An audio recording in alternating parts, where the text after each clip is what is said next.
საღამო მშვიდობისა, Open Mediis ეთერში ქართულენოვანი ამბების დროა და მე ანა ტანდარიანი გახლავართ. სომხეთის ელექტროქსელების ნაციონალიზაციის შესახებ კანონპროექტი სრულიად მიიღო. ეროვნულმა ასამბლეამ მეორე მოსმენით და საბოლოოდ მიიღო ფრაქცია სამოქალაქო ხელშეკრულების მიერ წარდგენილი საკანონმდებლო პაკეტი, რომელიც ცვლილებებს ითვალისწინებს საზოგადოებრივი მომსახურეობის მარეგულირებელი ორგანოს შესახებ და ენერგეტიკის შესახებ კანონებში. აღნიშნული ნიშნავს, რომ სომხეთის ელექტროქსელების სახელმწიფო საკუთრებას უბრუნდება. მთავრობის მიერ წარმოდგენილი დასაბუთების თანახმად ნაციონალიზაციის მიზანია ენერგეტიკული უსაფრთხოების უზრუნველყოფა, ტარიფების სტაბილიზაცია და საზოგადოებრივი კონტროლის გაძლიერება.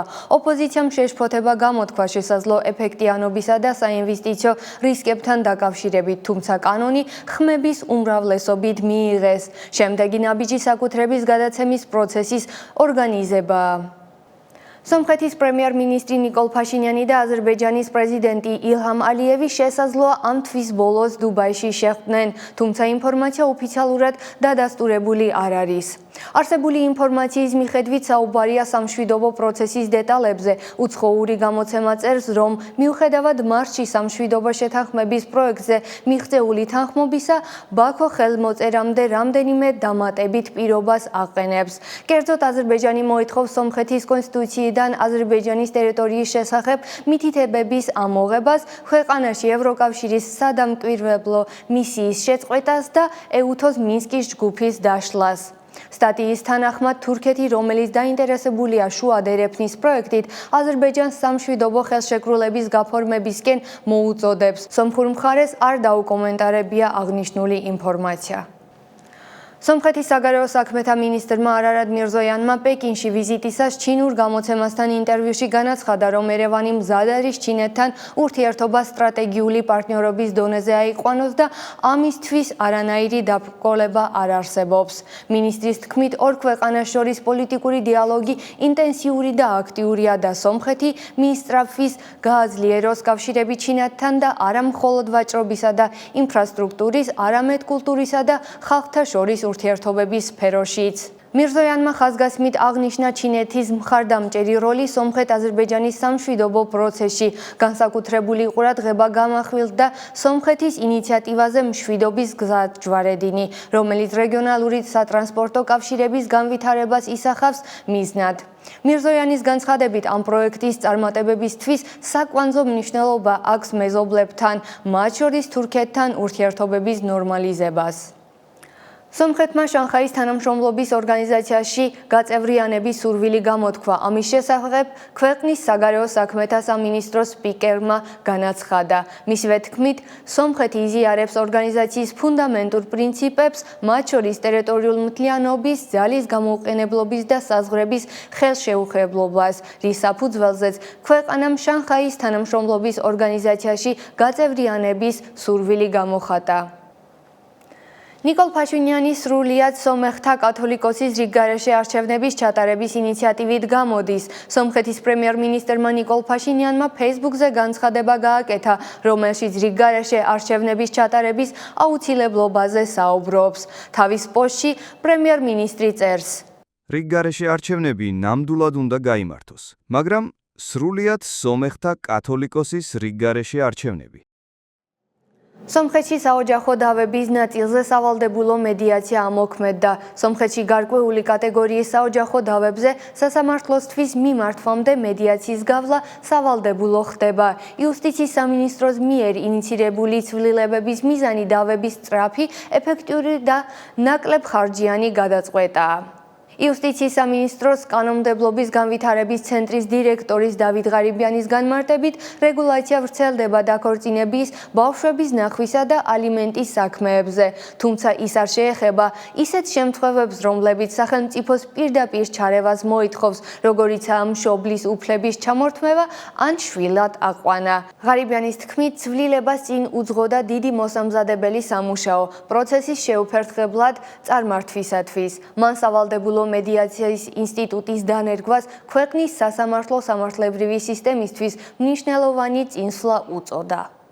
რუსეთსა და აზერბაიჯანს შორის დიპლომატიური დაპირისპირება გრძელდება. მხარეები დაკავებული რუსეთის მოქალაქეების საკითხზე ურთიერთბრალდებებს ავრცელებენ. რუსეთის საგარეო საქმეთა სამინისტროს წარმომადგენლის მარია ზახაროვას განცხადებით, აზერბაიჯანული მხარე რუს დიპლომატებს დაკავებულ მოქალაქეებთან საკონსულო წვდომას კვლავ არ აძლევს. ზახაროვას თქმით, მოსკოვი მოელის, რომ წვდომა უზრუნველყოფილი იქნება და ამ საკითხზე მუშაობა აქტიურად გაგრძელდება. საპასუხოდ აზერბაიჯანის საგარეო საქმეთა სამინისტრომ რუსეთის ბრალდებებს უსაფუძვლო უწოდა. ბაქოს განცხადებით, მტკიცება ფიზიკური ძალის გამოყენებისა და საკონსულო დაშვების მოთხოვნაზე უარის თქმის შესახებ სიმართლეს არ შეესაბამება. აზერბაიჯანულმა მხარემ რუსეთს მოუწოდა თავი შეიკავოს ვითარების ხელოვნურად განწვავებისაკენ მიმართული ნაბიჯებისა და განცხადებებისაგან. რუსეთ-აზერბაიჯანის ურთიერთობებში დაძაბულობა გრძელდება. ეუთო საპარლამენტო ასამბლეამ საქართველოს შესახებ მკაცრი რეზოლუცია მიიღო, რომელიც ქვეყანაში დემოკრატიული პროცესების გაუარესებისა და საგარეო პოლიტიკური კურსის ცვლილებაზე საგანგაშო შეფასებებს შეიცავს. დოკუმენტის სახელწოდებით რეზოლუცია საქართველოში დემოკრატიისა და ეუთოს ღირებულებების მხარდაჭერის შესახებ პორტუგალიაში მიღებული დეკლარაციის ნაწილია. რეზოლუცია ღრმა შეშფოთებას გამოხატავს 26 ოქტომბრის საპარლამენტო არჩევნების გამო, რომელიც ეუთოს სადამკვირვებლო მისიის შეფასებით მრავალი დარღვევითაა და ადმინისტრაციული რესურსების უპრეცედენტო გამოყენებით ჩატარდა, რამაც ეჭქვეშ დააყენა შედეგების ლეგიტიმირობა. ამასთან დოკუმენტი ცალსახად გმობს მშვიდობიანი მომინტინგეების და ჟურნალისტების წინააღმდეგ ძალის არაპროპორციულ გამოყენებასა და პოლიტიკურად მოტივირებულ დევნას. ასამბლეა იმედგაცრუებას გამოთქვამს საკანონმდებლო ცვლილებების გამო, მათ შორის უცხოური გავლენის გამჭვირვალობის შესახებ კანონის მიღების გამო და აფასებს მათ, როგორც ხელისუფლების მხრიდან ძალაუფლების კონსოლიდაციის მცდელობას. რეზოლუცია პირდაპირ უსვამს ხაზს, რომ ხელისუფლება სულ უფრო შორდება ევროპულ გზას, რაც დასტურდება როგორც ანტიევროპული რიტორიკით, ისე რუსეთსა და ჩინეთთან კავშირების გაღრმავებით. ამ შეფასებების საპასუხოდ ეუთოს საქართველოს ხელისუფლებას დაუყოვნებლივ მოუწოდებს ვითარების დეესკალაციისა და ყველა პოლიტიკურ მხარესთან დიალოგის დაწყებისკენ. დოკუმენტი მოითხოვს ფუნდამენტურ უფლებების, მათ შორის შეკრებისა და გამოხატვის თავისუფლების, პატივისცემისა და ევროინტეგრაციის კურსზე დაბრუნებას. ეუთოს საპარლამენტო ასამბლეა სირიის ახალ ხელისუფლებას საქართველოს ოკუპირებული ტერიტორიების აღიარების გაუქმებისაკენ მოუწოდებს. ეს არის მნიშვნელოვანი დიპლომატიური გზავნილი, რომელიც ეუთოს საპარლამენტო ასამბლეის მიერ პორტუგალიის ქალაქ პორტოში მიღებულ დეკლარაციაშია დაფიქსირებული. დოკუმენტის 62 პუნქტი პირდაპირ მიმართავს დამასკოს და მოითხოვს რამდენიმე პრინციპულ ნაბიჯს. პირველ რიგში გაუქმოს როგორც საქართველოს რეგიონების აფხაზეთისა და ცხინვალის, ისე უკრაინის რეგიონების დონეცკისა და ლუჰანსკის დამოუკიდებლობის აღიარებას და მეორე ცალსახად აღიაროს საქართველოსა და უკრაინას ტერიტორიული მთლიანობა. ეს მოწოდება განსაკუთრებით მნიშვნელოვანია სირიაში ასადის რეჟიმის დამხობის ფონზე. საერთაშორისო თანამეგობრობა ახალ მთავრობას აძლევს შანსს გადახედოს წინა ხელისუფლების მიერ რუსეთის ზეწოლით მიღებულ გადაწყვეტილებებს და დაუბრუნდეს საერთაშორისო სამართლის პრინციპებს.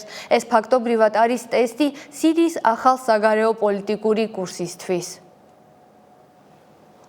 ევროკავშირის საგარეო საქმეთა და უსაფრთხოების პოლიტიკის საკითხებში უმაღლესი წარმომადგენლის კაია კალასის ორდღიანი ვიზიტის შემდეგ განხილვების დღის წესრიგშია სომხეთ ევროკავშირის ურთიერთობების განვითარება. საუბარია როგორც ახალი ჰორიზონტების გახსნაზე, ისე გამოწვევებზე. ამ თემაზე ნახეთ ჩვენი კოლეგის მერი დანიელიანის რეპორტაჟი. ევროკავშირის სომხეთთან თანამშრომლობას სხვადასხვა დონეზე აღრმავებს. სომხეთის საზოგადოებრივ ტელევიზიასთან ინტერვიუში ევროკავშირის უმაღლესმა წარმომადგენელმა საგარეო საქმეთა და უსაფრთხოების პოლიტიკის საკითხებში კაია კალასმა განაცხადა, რომელიც სომხეთში ოფიციალური ვიზიტით იმყოფება. ბევრი პრობლემაა, რომლებთან გამკლავებაც ყველას გვიწევს. კიბერუსაფრთხოება, ჰიბრიდული საფრთხეები, საგარეო გავლენა და ჩარევა საარჩევნო პროცესებში. ყველა ამ სფეროში შეგვიძლია უფრო მჭიდროდ ვითანამშრომლოთ.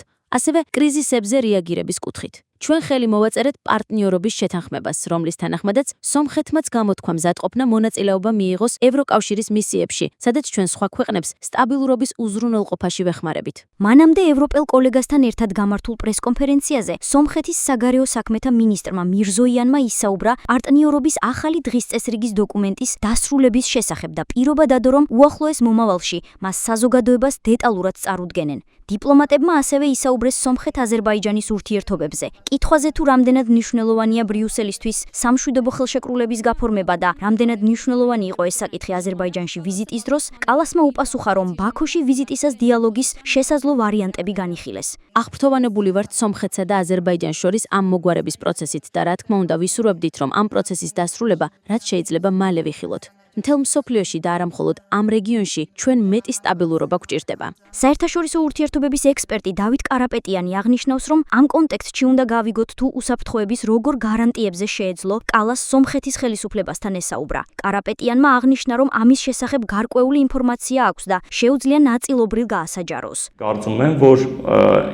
ფიქრობ ის ვარიანტი, რომელიც შემოთავაზებული იქნა და რომელიც ამავდროულად სომხურმა მხარემაც შესთავაზა როგორც ვარიანტი, ეხება საგზაო ინფრასტრუქტურის გახსნას. ფიქრობ, რომ აქ ევროკავშირთან კონსენსუსი არსებობს და ჩვენამდე მოდის გარკვეული ინფორმაცია, რომ ახლა აზერბაიჯანული მხარის რეაქციას ველოდებით. სპეციალისტის თქმით, სომხეთი ცდილობს აჩვენოს თავისი სუვერენიტეტი და მოუკიდებლობა, აჩვენებს, რომ ნამდვილად ისწრაფვის ევროკავშირისკენ მიისწრაფვის.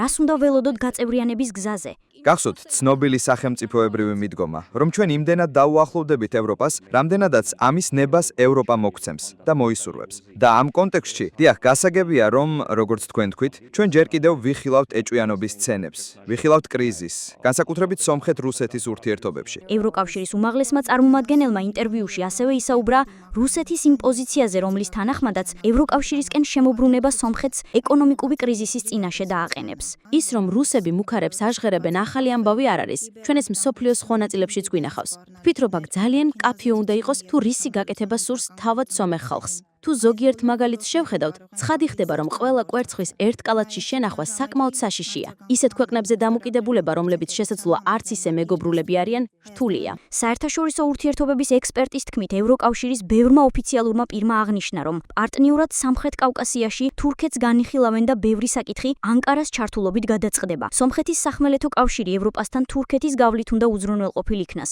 რომელიც შუამავალ სატრანზიტო ქვეყნად იქცევა. ეკონომიკური ზრდისთვის ეს მომგებიანია, მაგრამ გასათვალისწინებელია უსაფრთხოების რისკებიც, რომელთაგან უპირველესი დემოგრაფიული პრობლემაა. მაგალითად, სომხეთის გაყიდვის სცენარი, როდესაც თურქეთის ეკონომიკამ შეიძლება დაარხჭოს სომხეთის საკუთარი ეკონომიკა. ასევე ადამიანური რესურსის პრობლემა, რადგან წარმოიდგინეთ, დიახ, სომხეთისთვის 80 მილიონიანი ბაზარი იხსნება, მაგრამ როგორ შეუძლია ამ 80 მილიონიან ბაზარს შანტკას გადაყლაპოს პატარა ქვეყნის ეკონომიკა. ადამიანურ პრობლემაზე აღარაფერს ვამბობ, ანუ ამ რაოდენობის ხალხის მიმოსვლა, სომხეთში შემოსვლა და გასვლა. უახლოეს მომავალში ევროკავშირი სომხეთს 270 მილიონ ევროს გამოუყოფს მედეგობისა და ზრდის პროგრამის ფარგლებში 2024-2027 წლებში. კაია კალასის თქმით, პროგრამა მიმართულია ქვეყნის ეკონომიკის, მათ შორის ბიზნესების მხარდაჭერაზე, რათა მათ შეძლონ თავიანთი საქმიანობის სფეროების დივერსიფიკაცია და ხელი შეუწყონ კეთილდღეობის შემდგომ ზრდას. ეს იყო ყველაფერი, რისი მოყოლაც გვინდოდა დღეისთვის. მადლობა ყურადღებისთვის და გემშვიდობებით.